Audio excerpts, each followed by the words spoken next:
यह कहानी है आरोही और एक गुड़िया की, जो एक छोटी लड़की के ऊपर लिखी हुई है। एक दिन की बात है, आरोही सुबह पार्क में टहलते हुए जा रही थी। तभी उसे एक रोती हुई बच्ची मिली।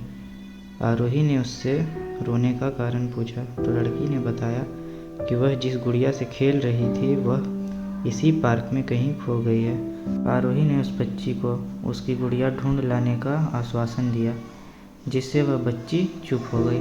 आरोही ने गुड़िया ढूंढने के लिए समय मांगी, फिर दूसरे दिन गुड़िया लाने का वादा करके वहां से चली गई। पर गुड़िया ना तो आरोही को मिली और ना ही उस बच्ची को। आरोही ने गुड़िया की तरफ से एक काल्पनिक पत्र उस बच्ची को लिखी और जब वह बच्ची पार्क में गुड़िया पाने की आशा में आई तो आरोही ने वह पत्र उस बच्ची को पढ़कर सुनाया।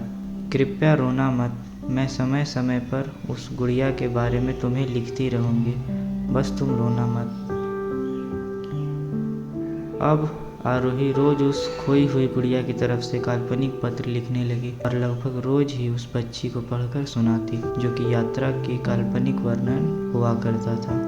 आरोही ने इस काल्पनिक लेकिन रोचक वर्णन ने उस बच्ची को रोने नहीं दिया। वह खुशी खुशी अपनी गुड़िया की घुमक्कड़ी के किस्से सुनने लगी। अब वह खुश रहने लगी थी। एक दिन जब काफ़ी कहानियाँ हो गई तो आरोही ने एक दूसरी गुड़िया उस बच्ची को लाकर दी। जाहिर है वह गुड़िया बदली हुई थी। उस बच्ची को अपनी खोई हुई पुरानी गुड़िया जैसी नहीं लगी, तो वह आरोही की ओर देखने लगी। आरोही अनजान बनते हुए गुड़िया में चिपकी एक चिट को निकालकर पढ़ने लगी। उसमें लिखा हुआ था, यह मैं ही हूँ, तुम्हारी वाली गुड़िया जो पार्क में खो गई थी।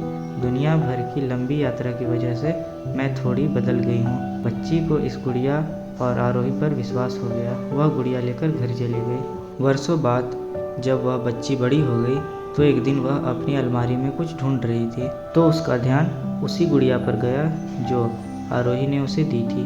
बचपन की बातें याद करके वह हंसने लगी। उसे सब समझ आ चुका था कि आरोही ने कैसे उसका मन रखा। उसे उस गुड़िया पर फिर प्यार आने लगा। वह उसे बड़े गौर से देखने लगी। तभी उसकी नज़र गुड़िया की फ्रॉक की आस्तीन में छुपे एक छोटे से पत्र पे गई। उसने बड़ी व्याकुलता से वह पत्र निकाला और पढ़ने लगी। पत्र में यह लिखा हुआ था, हर वह चीज़ जिससे तुम प्यार करती हो कभी न कभी तुमसे खो जाएगी और जो तुम्हारे पास होगी वही तुम्हारे लिए सच्चे रूप में बनी होगी। रूप भले ही भिन्न होगा पर प्यार एकदम खालिश होगा। यदि आप लोगों के पास कोई ऐसा सुझाव है तो कृपया साझा करें और किसी भी प्रश्न को पूछने के लिए स्वतंत्र महसूस करें। आप सबको एक बार फिर से धन्यवाद और हमारे चैनल को सब्सक्राइब करना ना भूलें आगे ऐसे ही नई कहानियाँ सुनने के लिए।